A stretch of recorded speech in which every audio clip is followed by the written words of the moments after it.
반갑습니다. 말씀과 함께 하루를 시작하는 주님의 백성들을 예수님의 이름으로 축복합니다. 하나님께서 오늘 우리에게 주신 말씀은 시편 140편 1절부터 13절까지입니다. 주님, 악인에게서 나를 건져주시고 포악한 자에게서 나를 보호하여 주십시오. 그들은 속으로 악을 계획하고 날마다 전쟁을 준비하러 모입니다. 뱀처럼 날카롭게 혀를 펴리는 그들은 입술 아래에는 독사의 독을 품고 있습니다. 주님, 악인에게서 나를 지켜주시고 포악한 자에게서 나를 보호하여 주십시오. 그들이 나를 밀어서 넘어뜨리려 합니다. 오만한 사람들이 나를 해치려고 몰래 덫과 올가미를 놓고 길목에는 그물을 치고 나를 빠뜨리려고 함정을 팠습니다. 그러나 나는 주님께 아뢰기를 주님은 나의 하나님이십니다. 주님, 나의 애원하는 소리에 귀를 기울여 주십시오 하고 말하였습니다. 내 구원의 힘이신 주 하나님, 전쟁을 하는 날에 주님께서 내 머리에 투구를 씌워 보호해 주셨습니다. 주님, 악인의 욕망을 이루어주지 마시고 그들이 우쭐대지 못하도록 그들의 계획이 성공하지 못하게 해주십시오. 나를 애워싸고 있는 자들이 승리하지 못하게 해주십시오. 그들이 남들에게 퍼붓는 재앙을 다시 그들에게 되덮어 주십시오. 뜨거운 숯불이 그를 위해 쏟아지게 하시고 그들이 불구덩이나 수렁에 빠져서 다시는 일어나지 못하게 해주십시오. 혀를 눌려 남을 모함하는 사람은 이 땅에서 버젓이 살지 못하게 해주십시오. 폭력을 놀이 삼는 자들에게는 큰 재앙이 늘 따라다니게 해주십시오.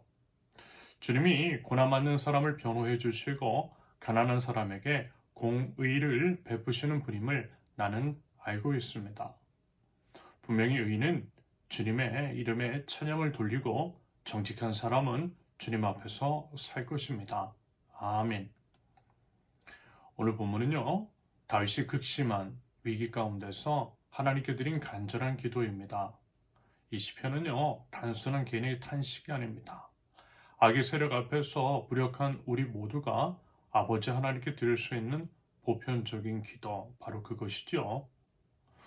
우리는요, 살아가면서 때때로 악인들의 계략과 공격들 앞에 무방비 상태로 노출될 때가 있을 것입니다.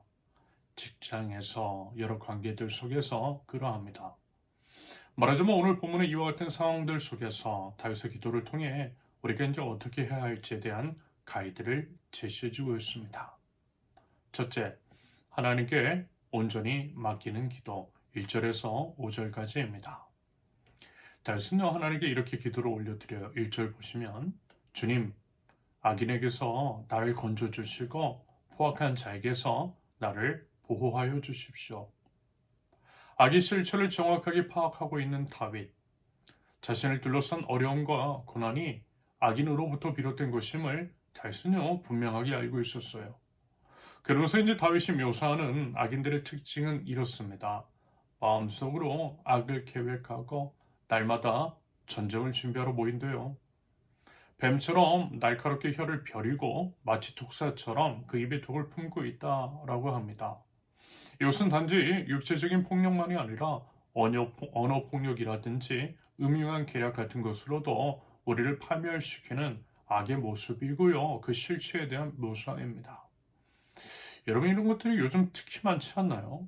대표적으로 SNS를 턴 악플 같은 것들이 바로 그것일 수 있겠습니다. 직장과 학교에서의 왕따 같은 것들도 마찬가지입니다.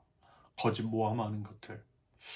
그 외에 이제 온갖 기만과 술수로 타인을 해치려고 하는 모든 시도들, 말하자면 이런 모든 것들이 방금 앞에서 말씀을 드린 이 하나의 예일 것입니다.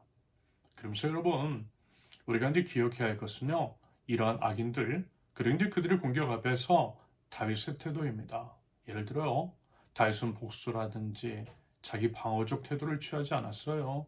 그는 오직 하나님께 나아갔어요. 악과 맞서 싸우려고 하지 않았고요. 먼저 하나님의 팔 아래에 기도로서 자기 자신을 맡겨드렸습니다. 여러분 이 말씀 기억하실 거예요. 로마서 12장 19절 사랑하는 여러분, 여러분은 스스로 원수를 갚지 말고 그 일은 하나님의 진노하심에 맡기십시오. 성경에도 기록하기를 원수 갚는 것은 내가 할 일이니 내가 갚겠다고 주님께서 말씀하신다 하였습니다. 여러분, 이것이요 바로 믿는 자의 태도여야만 할 것입니다. 하나님의 주권을 인정하고 모든 것의 주관자이신 하나님께 온전히 맡겨드리는 것.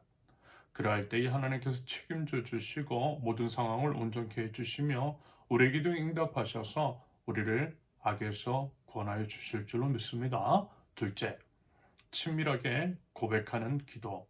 6절에서 8절까지입니다. 다윗의 기도는요, 이제 탄원에서 고백으로 전환이 돼요. 보세요. 6절. 주님은 나의 하나님이십니다. 주님, 나의 애원하는 소리에 귀를 기울여 주십시오.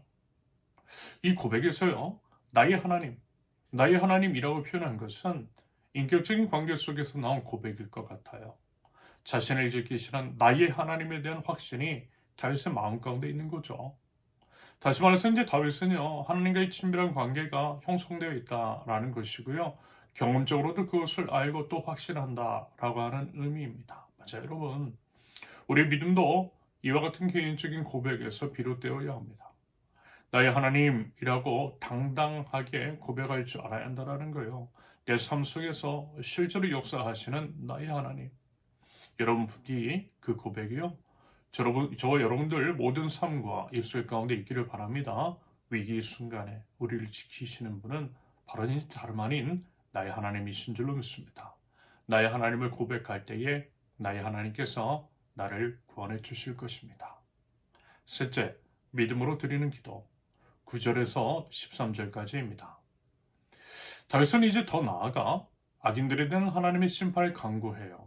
그러면서 이 기도가 무슨 개인적인 원한이나 복수심의 표현은 아닐 것입니다. 다만 정의로우신 하나님께서 악을 결코 방치하지 않으시고 반드시 심판하신다라고 하는 믿음으로부터 나온 고백입니다. 맞아요, 여러분. 우리는 악에 대해 직접 복수하지 않아요. 하지만 그렇다고 해서요, 악을 묵인하거나 방치하지도 않습니다. 그것은 결코 하나님 나라 백성다운 태도는 아닐 것입니다. 다만 우리는 이제 정의로우신 하나님께서 때가 되면 반드시 심판하실 것을 믿고요, 기다리는 거예요. 이것이 바로 믿음입니다. 믿는 자의 태도여야 합니다.